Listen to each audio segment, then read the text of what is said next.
So allow me to share a little bit about the Bachelor of Science with Honours in Nursing program. All right. In fact, we have been running this program for several years.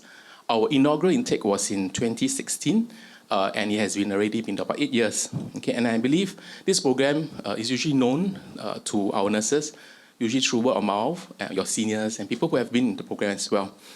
Yep. I will share with you a little bit about what this program entails. Okay, so this is a joint nursing degree program with SIT as well as the University of Glasgow, and this is a post-registration program. So that means before you join this program, you will have to have a valid practicing cert with the Singapore Nursing Board. Okay, and this program is accredited by the Singapore Nursing Board. And through this program, our students have sought employment with our healthcare institutions, whether locally as well as overseas. And with this degree, many of our students have actually moved on to take advanced degrees after this program. So allow me to share a bit of the admission criteria. So students applying to this program, number one, you have to be first qualified as a registered nurse. So once you have completed your diploma in nursing, that leads you to a registration. And so when you're registered and you hold a valid practicing cert with SMB, you can apply with us. And you must have completed a SMB accredited program. And so far, these are the two programs. So number one from Nanyang Polytechnic, as well as from Ngee Polytechnic. But in addition to what is mentioned here on the slide, SIT uses a holistic approach in terms of our admission. So we also consider your passion as well as a suitability for the program. Of course, we look at academic results, but that's not all that we look at.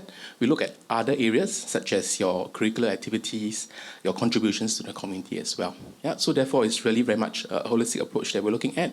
And our shortlisted candidates will be called for interview, and we will look for suitability for our program. So from this program structure, you will see that our curriculum is designed really to build on your existing knowledge and to advance other important skills that are needed in clinical practice. So there are things like critical thinking, design thinking, digital technology, as well as research. So our program is not without clinical placements. But so we have clinical placements that are inbuilt into the program. In total, there's about 6 weeks throughout the 2 years program over 5 trimesters. In the first trimester in year 3, there will be a 2-week posting under the module known as Health Assessments and Clinical Reasoning, where you will hone your clinical physical assessment skills in acute hospitals. In year 3, try 3, you will have a 2 weeks attachment. And this clinical attachment will be for the module of managing long-term conditions in the communities. You will be attached to community and specialist settings, long-term care facilities, and acute facilities. You will be happy to know this will be conducted in Glasgow. And our last clinical placement, year 4, try 1, there will be a 2 weeks clinical placement under the module of teaching, learning, and assessing in healthcare, and you will be posted to intermediate and long-term care services.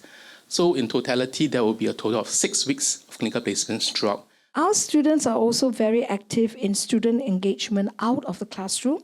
Besides time in campus, they're involved in service learning, and they get to work in community activities and conduct surveys to the residents. I think Prof. Eugene has mentioned about clinical education earlier. The clinical placements continue to play an integral part in the nursing program. You're placed both in the acute and the community settings locally to integrate knowledge acquired and apply the skills that you've learned. So allow me to share a little bit about achievements by our students. So we have nursing students who have many notable achievements locally over the past years, and one of which was a Maple Tree Challenge in 2019, where our students actually bagged the top prize in the SIT Maple Tree Challenge after a stint at the nursing home. We also have students who have presented at local and international conferences. These are some of our ex-students. We have Ray Wong, who submitted her literature review, part of her thesis, to a local congress, and she was awarded the Singapore Nursing Award with merit. And we also have another alumni, Evangeline Tan, who was featured in our Singapore Ministry of Health 2020 commemorative nursing book. But life at SIT is not just about studying. So we have lots of clubs and activities for our students to experience that student life here. This will allow you to broaden your horizon, make new friends with various disciplines in the entire university. Later at the booth, you could also speak to our students who are very much involved in various student clubs and activities here. And I hope this will be something that you'll be looking forward as well when you join our program. So allow me now to hand over the time to Dr. Lewis, whom will share with us about the learning experience over at Glasgow.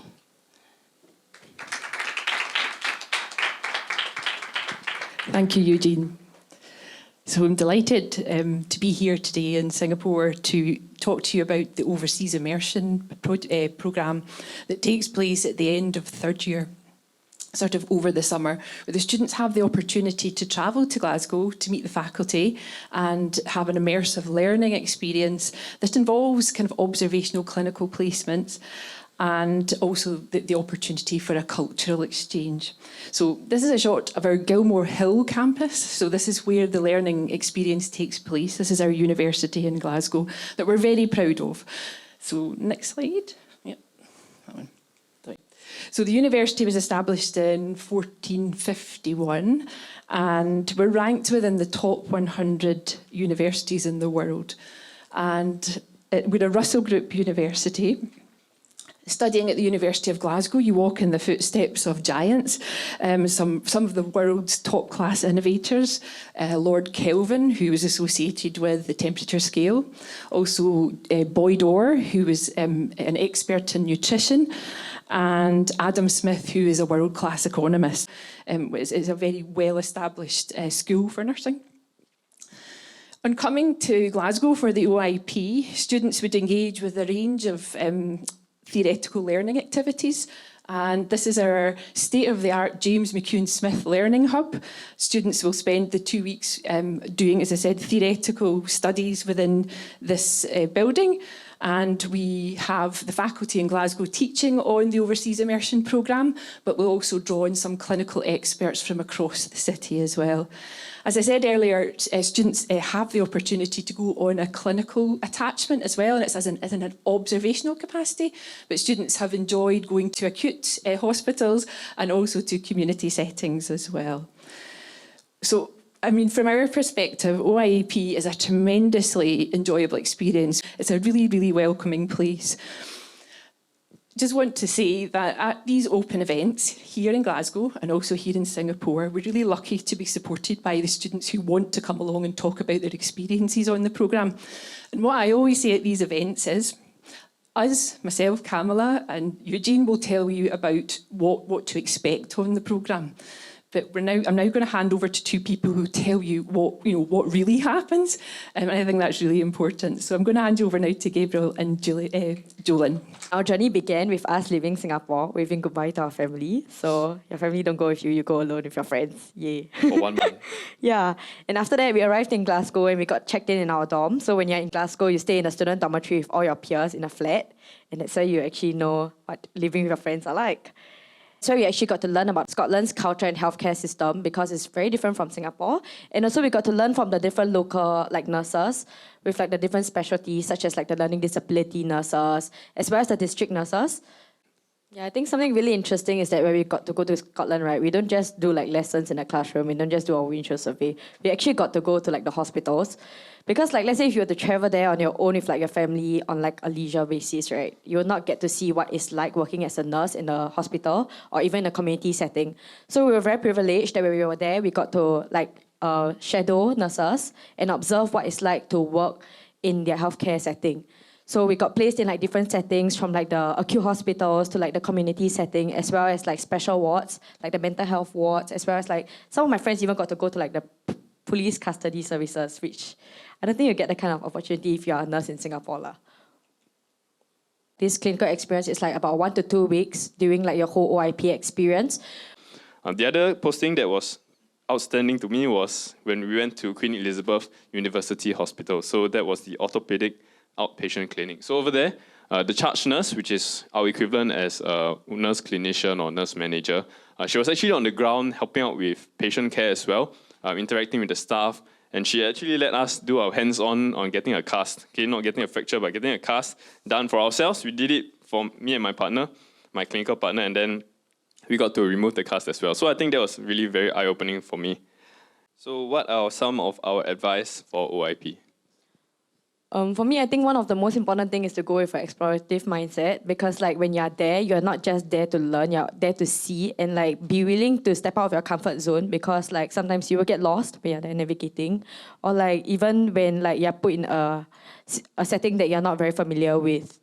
And like Jolie mentioned, to learn how to cook, because we don't want to be burning butter and getting the firefighters coming in every day, every 5 minutes, which happened. Okay, so yeah, with that, we have come to the end of our presentation. Thank you so much for listening. We'd like to thank the profs once again for allowing us to have this opportunity to share our experiences with you. We hope that this sharing has been beneficial in both a funny way and an actually meaningful way.